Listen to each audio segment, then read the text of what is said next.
हम लोग एलिंगम आरेख का टॉपिक पढ़ रहे थे। बहुत इंपॉर्टेंट टॉपिक था एलिंगम आरेख। उसको मैं डायग्राम से पढ़ा था, उससे क्या निष्कर्ष निकलते हैं, उसके क्या गुण थे, किस लिए बनाया था, क्या उसका उपयोग वगैरह हमने कल पढ़े थे। ठीक है, हम उस आरेख से अब एक क्वेश्चन सॉल्व करेंगे। तो हमारा जो नेक्स्ट टॉपिक है वो है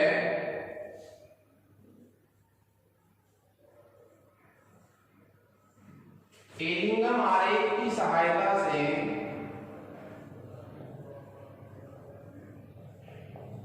एलिंगम आरेख की सहायता से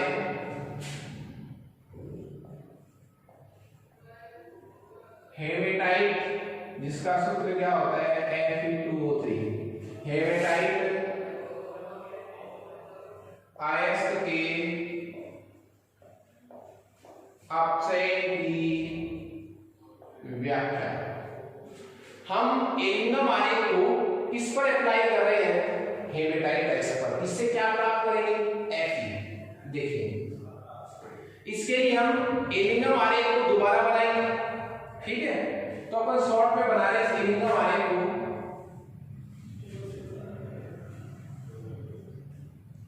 इधर जो है वो किसकी वैल्यू है? डेल जी की।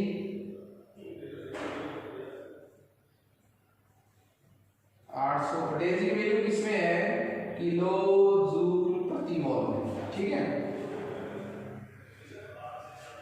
700, 600, 500,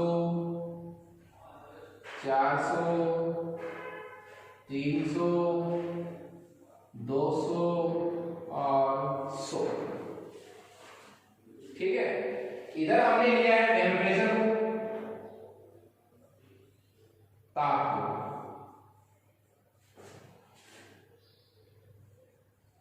500 kelvin, 1000 kelvin, 1500 kelvin, 2000 kelvin, 2500 kelvin, ये टेम्परेचर हमने लिया है। क्लियर है? देखिए, मैं Fe2O3 बनने का एलिंगम आरेख किसके लिए आरेख था? धातुओं के ऑक्साइड बनाने के लिए एलिंगम आरेख था। तो ये लाइन आएगी, ये लाइन है Fe+O2 से क्या बनना? Fe2O3। ठीक है, और ये हो जाएगा, ये तो हो गया किसका? ऑक्साइड के बनने का। अब इसको अपन दो ऐसी धातुएं लेंगे जो इसका क्या करेंगी? अपचयन करेंगी। मेरी बात समझ रहे हैं आप लोग? वो इसका क्या करेंगी? अपचयन। इसको पहले से कर सकते हैं अपन।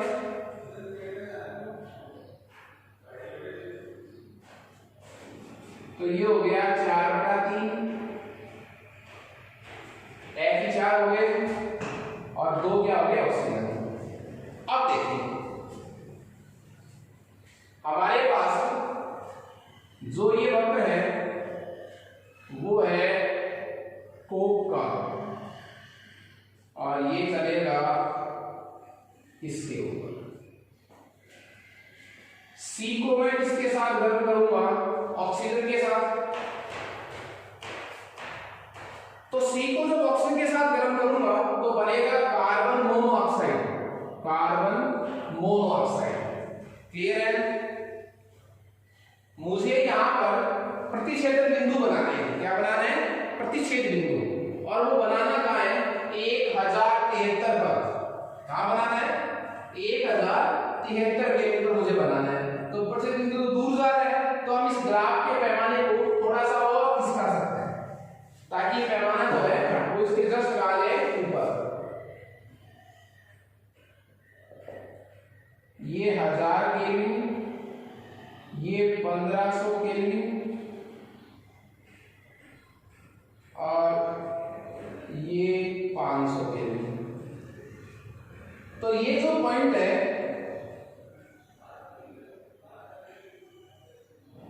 ये पॉइंट कितने पर है? 1073 केल्विन पर। क्लियर है?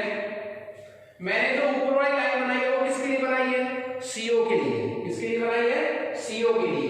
मैनेज कर सकते हैं इसको यहाँ से इस तरह लगाकर। और इसकी जो नीचे वाली लाइन है वो मैंने बनाई है आपके लिए CO2 के लिए। किसके लिए बनाई है? CO2 के लिए। तो ये हो जाएगा C+O2 CO2। क्लियर है? कहीं कोई दिक्कत नहीं है। अब हमसे यहां से रिजल्ट क्या निकालना है वो देखिए आप। रिजल्ट हमें क्या निकालना है कि कौन किसका अपचयन कर सकता है। आपके पास ये ग्राफ है, आपको इस प्रश्न का उत्तर इस ग्राफ से निकालना है। ये आपको दिया गया ग्राफ, रटना नहीं है, याद नहीं करना है।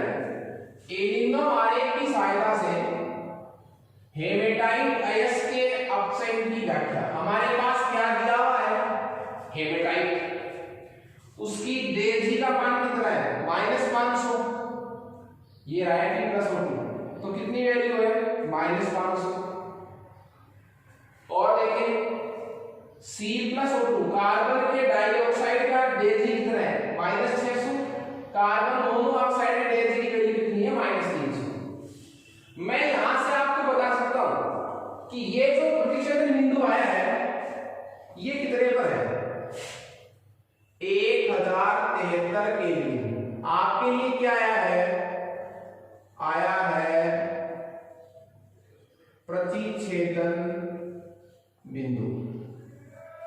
ये आपका प्रतिच्छेदन बिंदु है। मैंने कल आपको एक एलिंगम आरेख का शॉर्टकट रिजल्ट बताया था एक ही लाइन में। क्या?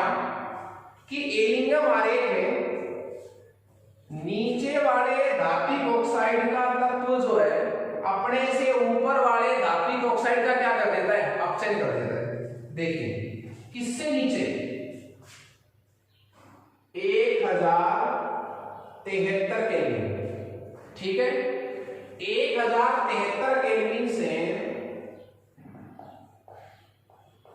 कम ताप पर क्या कंडीशन होगी? जब टेम्परेचर कितना हो? 1073 केल्विन से कम, मतलब टेम्परेचर कितना हो इधर। जब इस पोर्शन की बात करते हैं तो बताना कौन सा ग्राफ नीचे है? CO का ग्राफ नीचे है, CO2 का।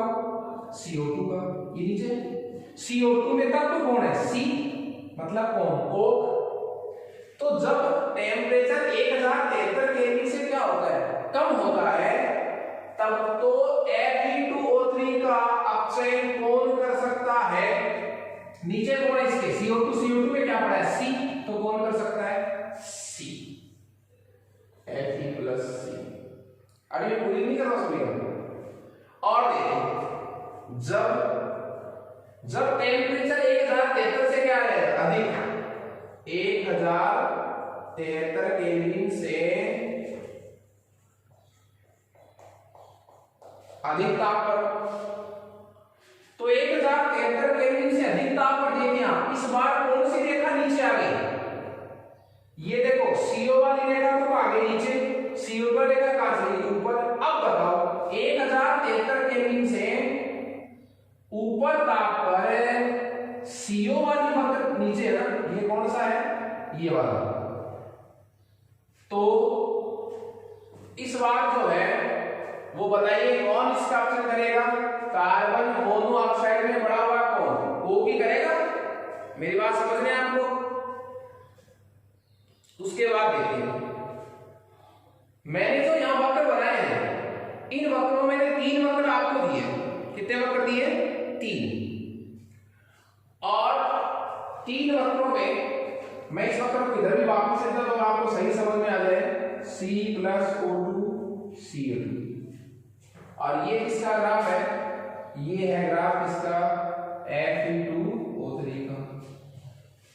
ठीक है, अब आप सुनिए मेरी बात। बनेगा तो वहां भी क्या ही, वहां भी क्या बनेगा? बोलो CO बनेगा। क्या बनेगा? CO। अब इसमें आपको एक बात जो ध्यान रखनी थी वो ये थी कि यहां जो है वो CO+O2 से बनेगा। CO तो मुझे बैलेंस करना पड़ेगा। ये 2CO + O2 2CO, ये है। तो 1073 से कम ताप पर तो कौन सी रेखा नीचे है? ये वाली। तो CO। तो 1073 केल्विन से कम ताप पर तो कौन अपचयन करेगा? CO। ठीक है, क्योंकि उसका ग्राफ नीचे है।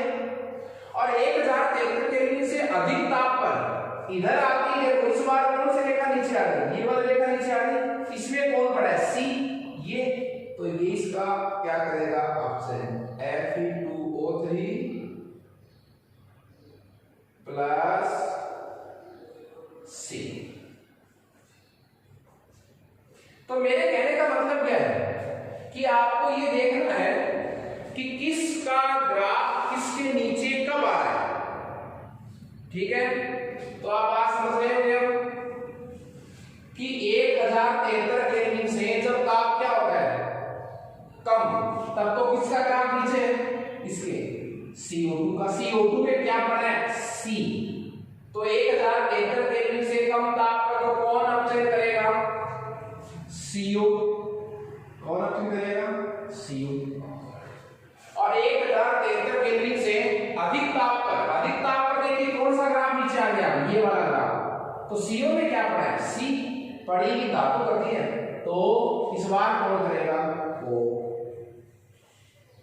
क्लियर है? तो मेरे कहने का मतलब ये है, एलिंगम आरेख से मैंने आपको एक बात बताई थी कि नीचे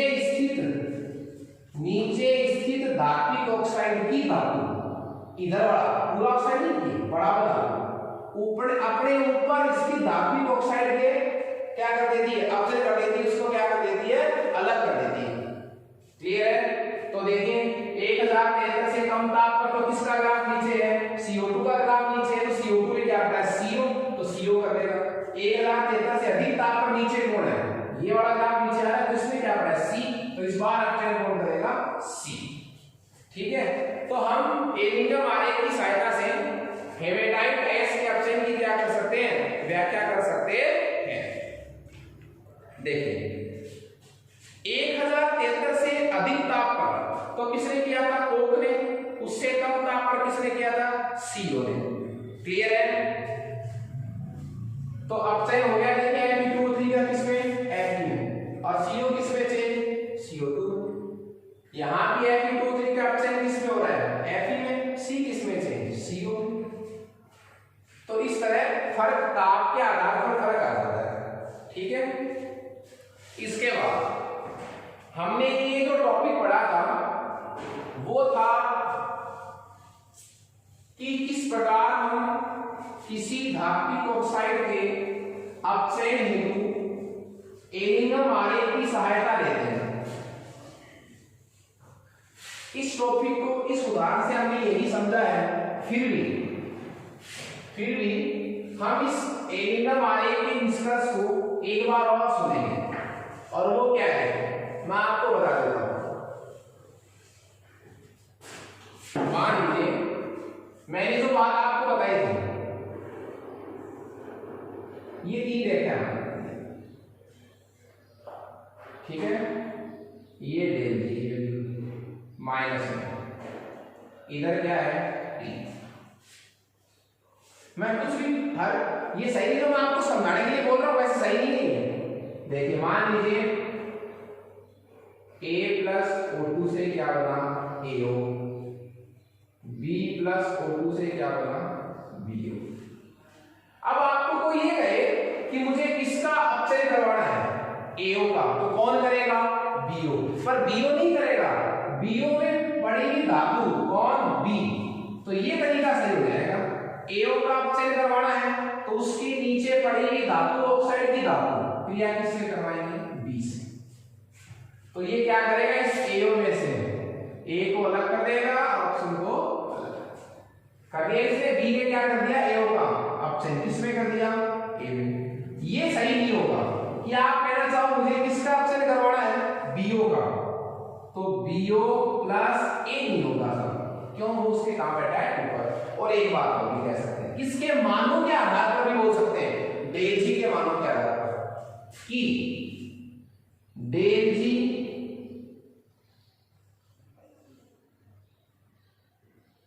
अधिक ऋणात्मक, अधिक ऋणात्मक डेल जी के मान वाले धात्विक ऑक्साइड की धातु कम ऋणात्मक डेल जी वाले धातु ऑक्साइड का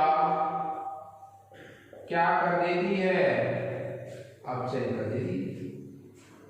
मैं उस बात को जो मैंने बताई थी ना कि नीचे वाली धातु ऑक्साइड की धातु ऊपर वाले धातु ऑक्साइड का अपचयन कर देती है, इस बात को मैं ऐसे भी कह सकता हूं कि डेल जी के मान कैसे चलते हैं -900 -800, तो मैं कह सकता हूं जिस धातु ऑक्साइड के लिए डेल जी का मान जितना ज्यादा क्या हो गया ऋणात्मक, वो अपने से कम ऋणात्मक वाले धातु ऑक्साइड का क्या कर देगी, अपचयन कर देगी। ठीक है, तो ये हमारा टॉपिक था एलिंगम आरेख। इसके बाद देखिए हमने जो अभी तक इस चैप्टर में पढ़ा है वो धातु कर्म के 5 स्टेप पढ़े हैं। धातु कर्म के 5 स्टेप पढ़ने के बाद हमने ऑक्साइडों के अपचयन के लिए जो यूज होता है एलिंगम आरेख उसको पढ़ा है। अब हम धातु कर्म के जो 5 स्टेप हमने पढ़े थे शुरू में, उन पांचों चरणों को हम अलग अलग धातुओं पर अप्लाई करेंगे। समझ रहे हैं? धातु कर्म के कितने चरण थे, 5। पहला कौन सा, आयस को पीसना। दूसरा आयस का क्या करना, सांद्रण। तीसरा आयस को निस्तापन या भर्जन द्वारा किसमें चेंज करना, धात्विक ऑक्साइड में। और धात्विक ऑक्साइड का क्या करना, अपचयन धातु में। और धातु का क्या करना, शुद्धिकरण।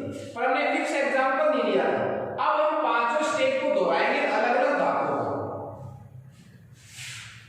तो हमारा जो पहला टॉपिक है वो है आयरन के अयस्क। और आयरन का अयस्क होता है कौन है, मुख्यतया हेमेटाइट। आयरन का मुख्य अयस्क क्या है, हेमेटाइट। आयरन के अयस्क हेमेटाइट से किसका निष्कर्षण है, आयरन धातु का निष्कर्षण। फिर अपन इसके बाद नेक्स्ट टॉपिक क्या पढ़ेंगे, कॉपर के अयस्क से कॉपर का निष्कर्षण। स्टेप कितने पढ़ेंगे, 5 ही। तो पहले क्या ले रहा हूं मैं, आयरन के अयस्क से आयरन धातु का क्या निष्कर्षण। देखिए इसमें हम सबसे पहले तो अयस्क लेंगे। पहली बात, आयरन का जो अयस्क होता है मुख्यतः वो क्या होता है, हेमेटाइट। सूत्र बोलिए, Fe2O3। ठीक है, और भी होते हैं इसके मुख्यतः कौन सा होता है, हेमेटाइट होता है। उसके बाद है मैग्नेटाइट, Fe3O4। आयरन पायराइट भी है, आयरन पायराइट, जिसको मैं FeS2 भी कह सकता हूं। ये कुछ इसके अयस्क है। हम किससे निकालेंगे आयरन धातु, हेमेटाइट से। ठीक है, तो इसके लिए बताइए हम क्या स्टार्ट करना चाह रहे हैं, धातु कर्म। और धातु कर्म का जो फर्स्ट स्टेप है वो आपको याद होगा, अयस्क को पीसना। अयस्क हमारे पास कौन सा है, यही है क्या, हेमेटाइट। ये हमारे पास अयस्क है, इसको क्या करेंगे, पीसेंगे। तो पहले तो हम हेमेटाइट का क्या करेंगे, हेमेटाइट को पीसना। पहले जार प्रेशर की सहायता से इसके बड़े टुकड़ों को किसमें बदलेंगे, छोटे टुकड़ों में। फिर स्टैम्प मिल की सहायता से इसका क्या बनाएंगे, बुरादा बनाएंगे। इस तरह हेमेटाइट को हमने किस फॉर्म में ले आए, हम पाउडर के रूप में ले आए। ये हमारा कौन सा स्टेप था, पहला। इसके बाद हमारा स्टेप होगा दूसरा स्टेप। देखिए दूसरे स्टेप में क्या है, पहला स्टेप पढ़ लिया हमने धातु कर्म का। उसके बाद कौन सा स्टेप है, दूसरा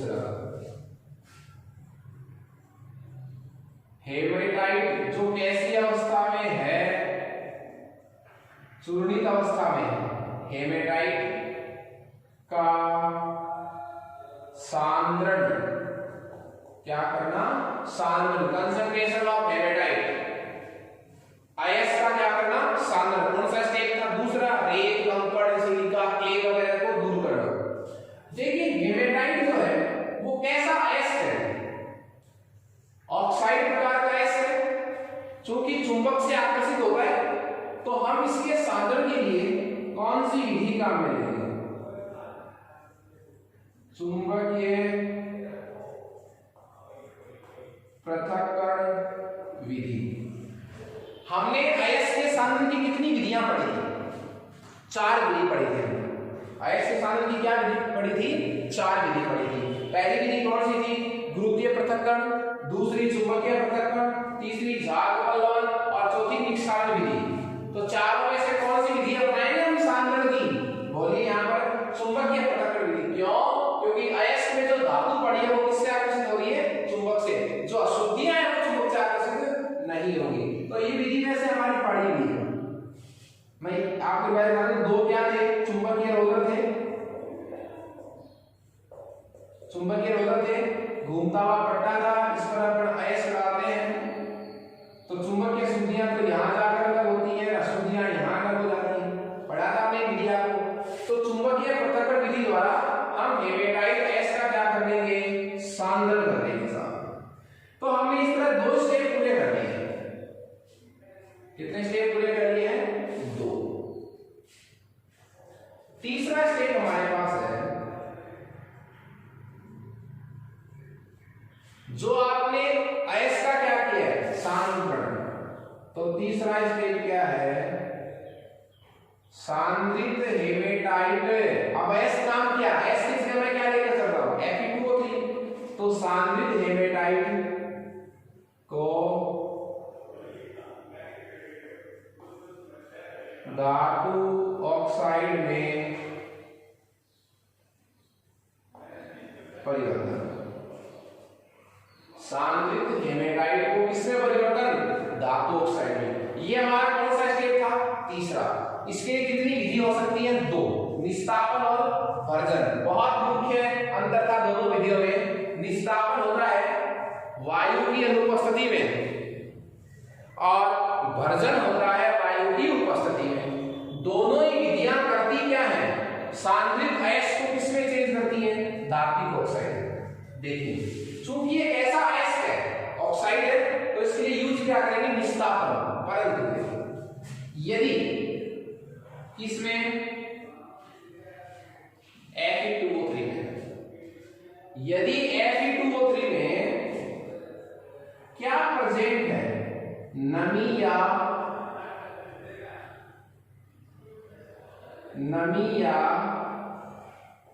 कार्बोनेट प्रकार की क्या पड़ी है, अशुद्धि पड़ी है। यदि हेमेटाइट में नमी है और कार्बोनेट प्रकार की क्या पड़ी है, अशुद्धि पड़ी है, तो पहले हम इसका एक बार क्या करवाएंगे, निस्तापन। निस्तापन करवाने के बाद परावर्तनी भट्टी में इसका वायु की उपस्थिति में क्या करवाएंगे, हम भर्जन करवाएंगे। तो ये नमी, कार्बोनेट सब अशुद्धियां यहां से क्या हो जाएगी, दूर हो जाएगी, और इसमें पड़ी हुई सल्फर, फास्फोरस, आर्सेनिक प्रकार की अशुद्धियां भी क्या हो जाएंगी, दूर। देखिए मैं रिवाइज कर रहा हूं, हम पढ़ क्या रहे हैं, आयरन के अयस्क से आयरन का निष्कर्षण। हमें क्या चाहिए, हमारे पास ये उद्देश्य है, Fe2O3 से क्या निकालना है, Fe कितने स्टेप में, 5 स्टेप में। पहला क्या था, अयस्क का चूर्णीकरण, बुरादा बनाना, तो हेमेटाइट को पीस के क्या बना लिया, बुरादा। दूसरा स्टेप क्या था, उसका सांद्रण करना, कर लिया हमने चुंबकीय पृथक्करण विधि से। तीसरा स्टेप क्या है, जो अयस्क सांद्रित हो गया उसको हम किस में चेंज करेंगे, धातु ऑक्साइड में। इसके कितनी विधियां होती है, 2, निस्तापन और भर्जन। यदि इस हेमेटाइट में नमी और कार्बोनेट पड़ा है तो पहले एक बार क्या करवाना, निस्तापन वायु की उपस्थिति में, फिर हम परावर्तनी भट्टी में वायु की उपस्थिति में क्या करवाएंगे, इसका भर्जन। तो सल्फर, फास्फोरस, आर्सेनिक वगैरह सब अशुद्धियां कहां हो जाएंगी, बाहर हो जाएंगी, और हमारे पास क्या बन जाएगा, एमओ, धातु का क्या बन जाएगा, ऑक्साइड प्राप्त हो जाएगा, वर्जित अमीनो एसिड प्राप्त हो जाएगा। इंपॉर्टेंट, वेरी इंपॉर्टेंट जो स्टेप है वो इसका फोर्थ स्टेप। इस धातु ऑक्साइड का हम क्या करेंगे, अपचयन। इस धातु ऑक्साइड का क्या करेंगे हम, अपचयन करेंगे साहब। तो हमारे पास फोर्थ जो स्टेप है वो है धातु ऑक्साइड का अपचयन। देखिए धातु ऑक्साइड का जो अपचयन करेंगे वो कोक के साथ मिलाकर वात्या भट्टी में गर्म करते हैं, जिसको हम प्रज्वलन कहते हैं। क्या कहते हैं, प्रज्वलन। तो जो फोर्थ स्टेप है वो हमारा है क्या, प्रज्वलन। प्रज्वलन किसको कहते हैं, जो हमने ऑक्साइड बनाया था अभी 3 विधियों से, उसको कोक के साथ मिलाकर गर्म करेंगे तो ऑक्साइड किसमें अपचित हो जाएगा, धातु में। इस स्टेप को क्या बोलते हैं, प्रज्वलन। और ये काम कहां करेंगे हम, वात्या भट्टी में। वात्या भट्टी में क्या होता है, देखिए जो एक तो आपने क्या प्राप्त किया था वहां से, अयस्क, वर्जित अयस्क, वो मिला लीजिए और उसके बाद उसमें गालक मिलाएंगे। क्या मिलाना पड़ेगा आपको, गालक। गालक मिलाएंगे तो गालक क्या करेगा, अशुद्धि से क्रिया करके धातुमल बना लेगा। कोक मिलाएंगे तो इसका अपचयन करेगा। तो ये सारी प्रोसेस जो है वो एक भट्टी में होती है, जिसको मैं क्या कहता हूं, वात्या भट्टी। और वात्या भट्टी जो है उसका डायग्राम हम अभी आज हम पढ़ेंगे। देखिए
ये गलित धातु है,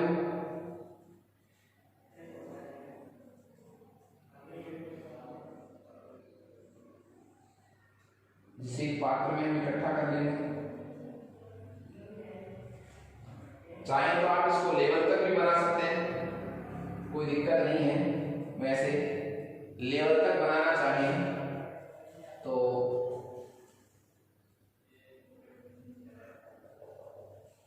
ये गलित धातु है।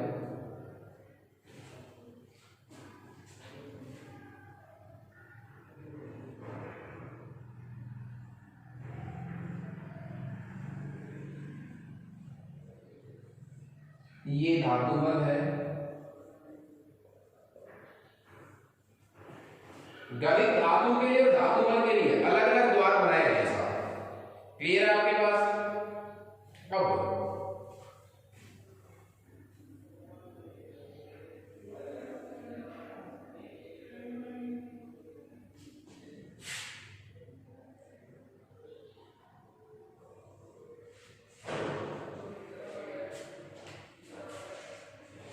यहां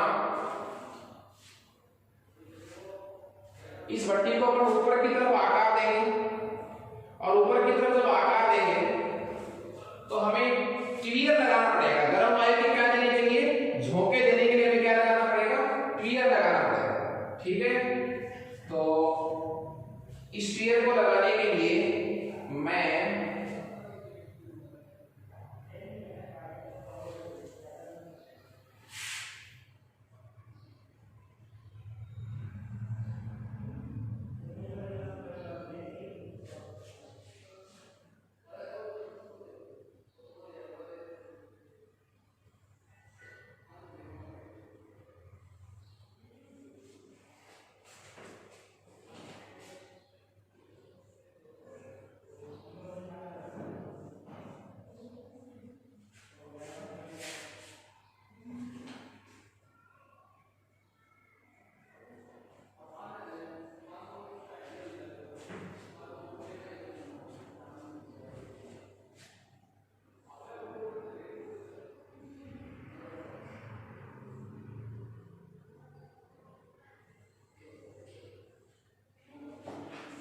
ये ट्वियर है,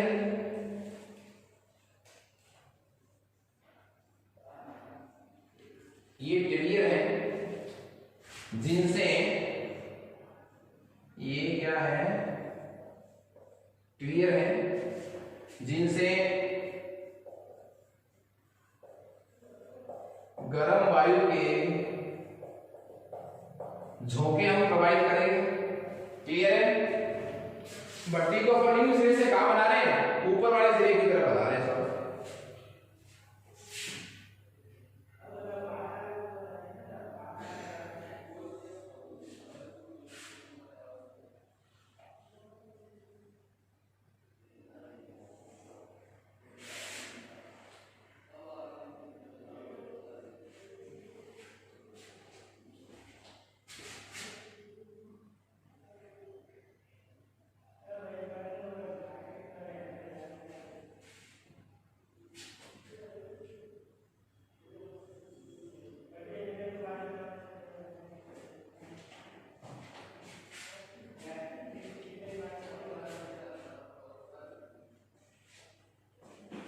इसके बाद इसमें कप व कोन की व्यवस्था होती है, उसको भी हम थोड़ा सा तरीके से ही लिखेंगे।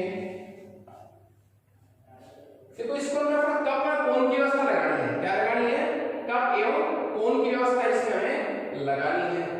तो कप कोन की व्यवस्था के लिए आप इसको थोड़ा सा सकरा बना दीजिए। क्या बना दीजिए, थोड़ा सा सकरा बना दीजिए। थोड़ा सा इसको अपन सकरा ले लेंगे। क्या ले लेंगे इसको, थोड़ा सा सकरा।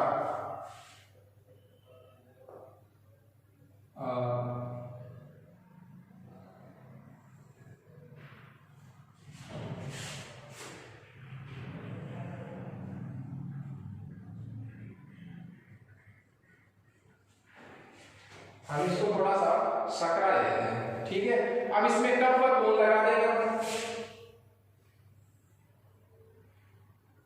कप पर क्या लगा देंगे, छोटा सा कोन, ज्यादा बड़ा नहीं, छोटा।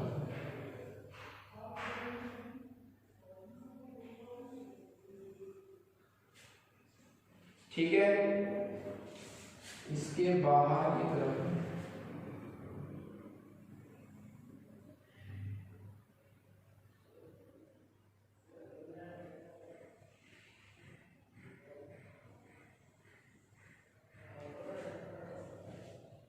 कप या कोन व्यवस्था इसके अंदर लगानी है हमें।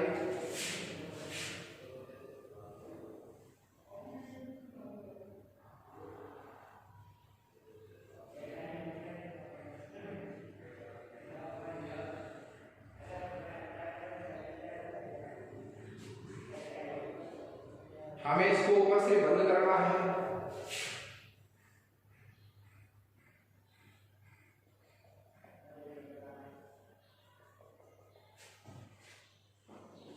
इसके बाद इसी व्यवस्था को और बनाने के लिए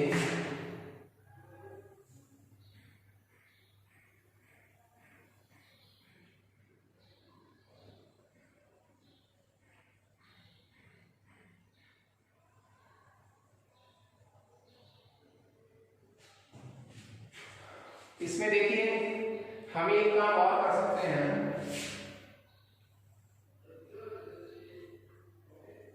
और वो है इस कप कोण व्यवस्था को इस तरह भी बना सकते हैं। ठीक है, इसके अंदर जो है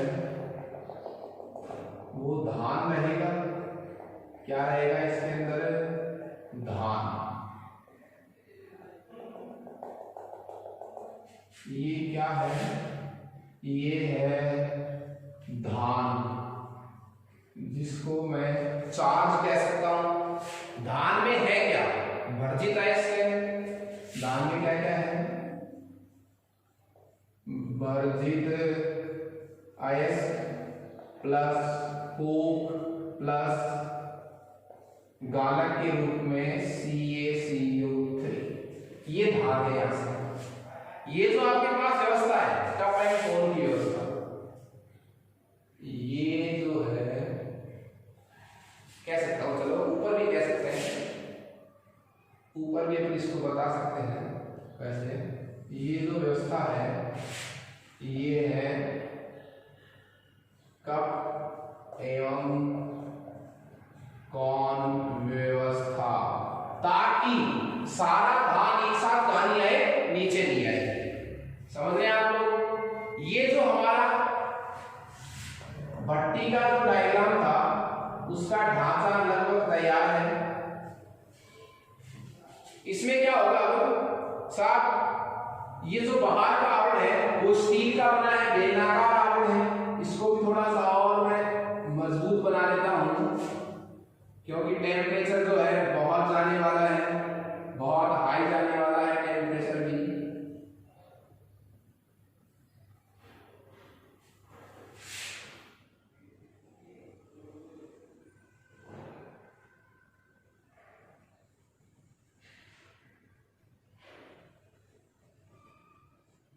टेम्परेचर भी क्या आने वाला है? हाई।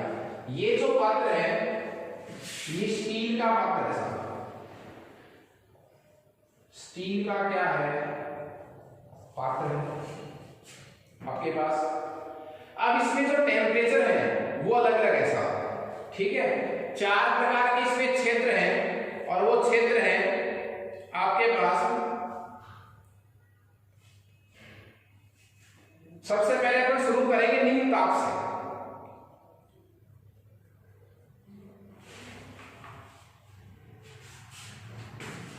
तो 673 केल्विन, 973 केल्विन, 1273 केल्विन, 1573 केल्विन।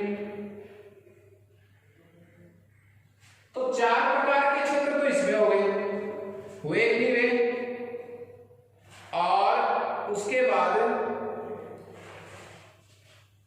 1773 और 2173। भट्टी का जो टेम्परेचर है वो निम्न से कहां बढ़ेगा? ऊपरी भाग की तरफ बढ़ेगा। यहां छिद्र रखा जाएगा गर्म वायु को निकालने के लिए।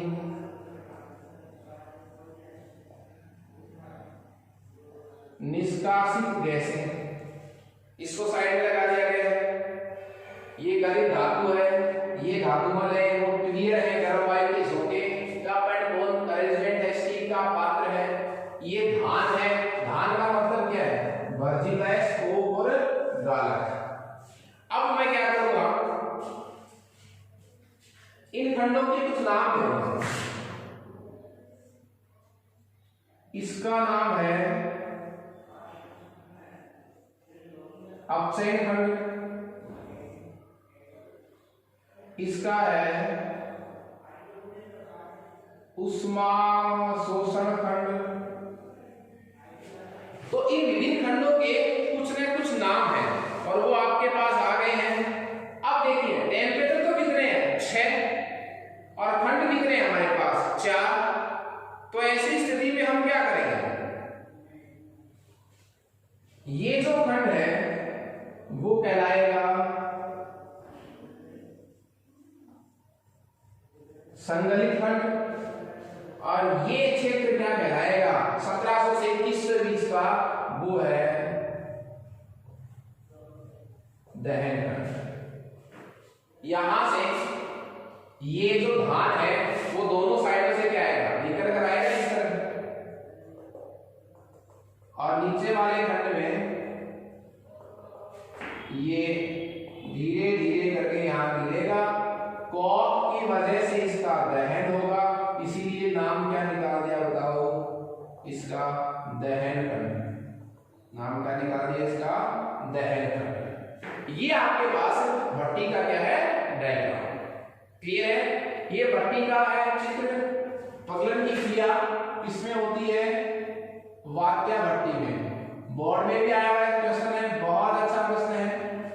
इसमें प्रश्न क्या है, भट्टी का नामांकित चित्र, बहुत अच्छा प्रश्न है। और भट्टी के विभिन्न खंडों के नाम जो मैंने लिखे हैं, अपचयन खंड, ऊष्माअवशोषण खंड, संगलित खंड और दहन खंड, और इन सभी खंडों में होने वाली अभिक्रियाओं के समीकरण। क्लियर है? देखिए, आज हमने वाक्या भट्टी को पढ़ा है, इसका नामांकित चित्र पढ़ा है। कल हम क्या पढ़ेंगे, इस वाक्या भट्टी के में कार्य कैसे होता है, ये विभिन्न खंड क्या कार्य करते हैं इस भट्टी में, किस प्रकार का लोहा इससे प्राप्त होता है, उस लोहे से फिर किस प्रकार के हम लोहे प्राप्त कर सकते हैं वगैरह नेक्स्ट क्लास में हम पढ़ेंगे। Okay, thank you.